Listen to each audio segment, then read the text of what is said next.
নমস্কার, কেমন আছো তোমরা সবাই? বাঙালি ঘরকন্যার আরও একটা নতুন ভিডিওতে তোমাদের সকলকে স্বাগত জানাই। চলো তাহলে তোমাদের সাথে নিয়েই আজকের আমার দিনটাকে শুরু করি। আর পুরো ভিডিওটা কিন্তু দেখে যেও। এটাকে কি বলে জানো? এটাকে বলে মাশরুম। এটা একটা পদ্ধতিতে চাষ করা হয়। যে পল ছাতু যেটা এমনি প্রাকৃতিকভাবে খড়ের গাদার সাথে তৈরি হয়, এটা সেই প্রকারেরই, কিন্তু এটাকে মানুষ চাষ করে। এর একটা পদ্ধতি আছে। ওই যে সাদা অংশটা দেখলে মোটার মতো হয়ে আছে, ওটাই আর কি থাকে। ওটাকে একটু হাতে করে ঘোরালেই যেখান থেকে ওটা বেরিয়ে আসে সেখান থেকে ভেঙে যায়। মাশরুমটাকে না সেদ্ধ করলেও চলে, সেদ্ধ করে নিলেও চলে।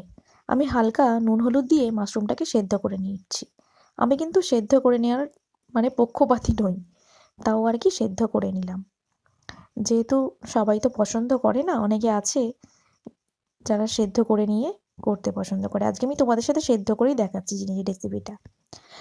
এটাকে যদি তোমরা নুন হলুদ দিয়ে মাখিয়ে রেখেও দাও, তাহলে এর থেকে জলটা ঝরে যাবে, আর কিছু প্রয়োজন লাগবে না। সেদ্ধ করে ওটা এখন আমি নামিয়ে নিয়েছি। আর এদিকে আমি ডুমো ডুমো করে আলুটাও কেটে নিয়েছি। আর এদিকে মশলাপাতি যেমন ধরো আদা, রসুন, ধনেপাতা, কাঁচা লঙ্কা, টমেটো সমস্ত কিছু আমি রেডি করে নিয়েছি। এখন কড়াটাও বসিয়ে দিয়েছি।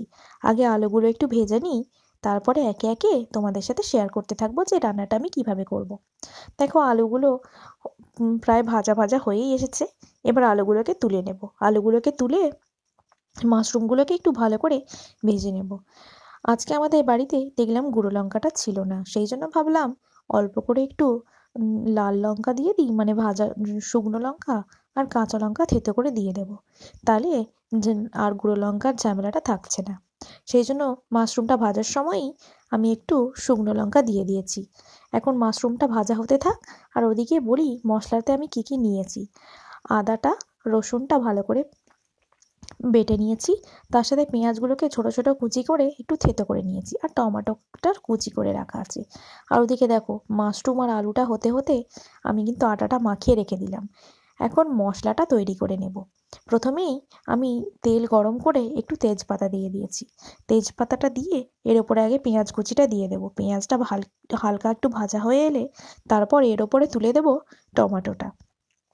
চলো পেঁয়াজটা একটু ভাজা হতে থাক, ততক্ষণ আমি একটু কথাটা কম বলে রান্নাটায় মন দিই।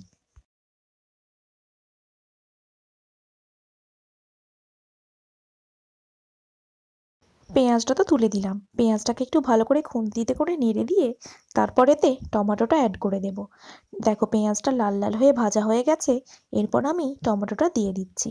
এবার টমেটোটা ভাজা হয়ে গেলে একে একে এর মধ্যে আদা বাটা, রসুন বাটা, কাঁচা লঙ্কা কুচি আর অল্প একটু ধনেপাতা দেবো।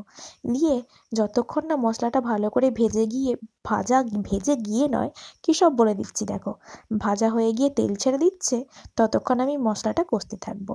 মশলাটা কষা হয়ে গেলে এর ওপরে আমি আলুটা দিয়ে আবারও ভালো করে মশলা দিয়ে আলুটার সাথে একসাথে কষতে থাকবো।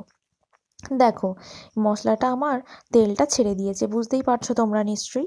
আর এদিকে মশলাটা কষতে কষতে আমি কিন্তু গোল্লাটা কেটে নিয়েছি।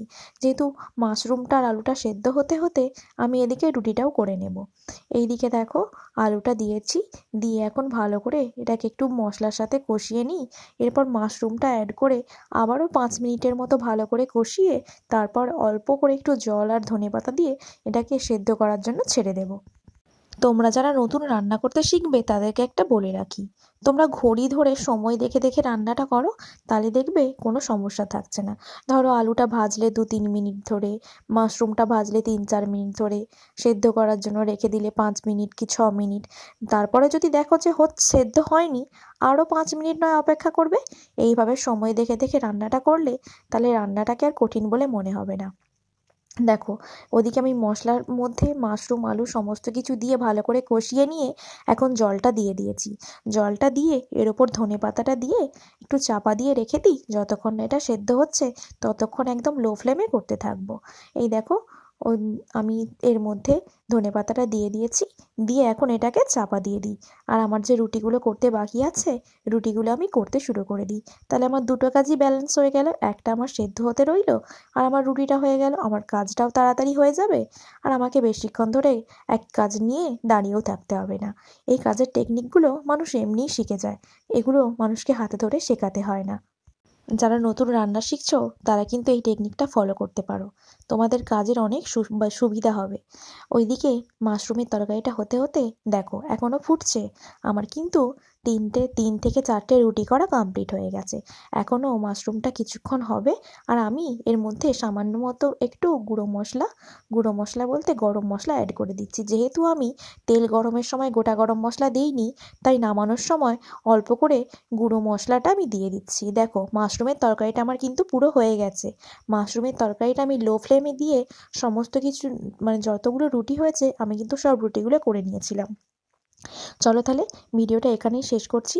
সবাই ভালো থাকবে, সুস্থ থাকবে, সাবধানে থাকবে। আর একবারে তোমাদের সাথে দেখা করব ডিনার নিয়ে। এই দেখো ডিনারে রুটি আর মাশরুম আলুর তরকারি আর সাথে পেঁয়াজ। আর হ্যাঁ, যারা এখনো পর্যন্ত আমার চ্যানেলটাকে সাবস্ক্রাইব করোনি তারা কিন্তু আমার চ্যানেলটা সাবস্ক্রাইব করে যেও। আর ভিডিওটা যদি ভালো লাগে তাহলে কিন্তু একটা লাইক করে যেও। আর যদি এই রেসিপিটা ভালো লাগে তাহলে কিন্তু বাড়িতে ট্রাই করে আমায় কমেন্টে জানিও। তাহলে চলো এখানেই রাখছি, দেখা হবে পরের দিন আরও একটা নতুন ভিডিও আর নতুন রান্না নিয়ে। ততক্ষণের জন্য সবাই ভালো থেকো, সুস্থ থেকো, সাবধানে থেকো। টাটা। আর পুরো ভিডিওটা দেখে একটা লাইক করে যেও কিন্তু। এখানেই রাখছি। আর হ্যাঁ, শেষে কিন্তু দেখো মাশরুম যে জায়গাটায় আমি ঢেলেছি না, সেটা এমন চেটেপুটে খেয়েছি সে তোমাদেরকে কি বলবো। মাশরুম আমার এত পছন্দের জিনিস, মাশরুমটা খেতে আমি এতটাই পরিমাণে ভালোবাসি যে জায়গাটা পুরো যেন কামড়েই খেয়ে নেব। একটুও এদিকে ওদিকে কোথাও লেগেনি, পুরো পরিষ্কার করে একদম খেয়েছি। আমার হাজব্যান্ড বলছে ডিশটাই না এবার কামড়ে খেয়ে নিও। দেখেছো কি অবস্থা করেছি। চলো ভিডিওটা এখানেই শেষ করছি। ভিডিওটা ভালো লাগলে কিন্তু একটা লাইক করে অবশ্যই যেও। Thanks for watching.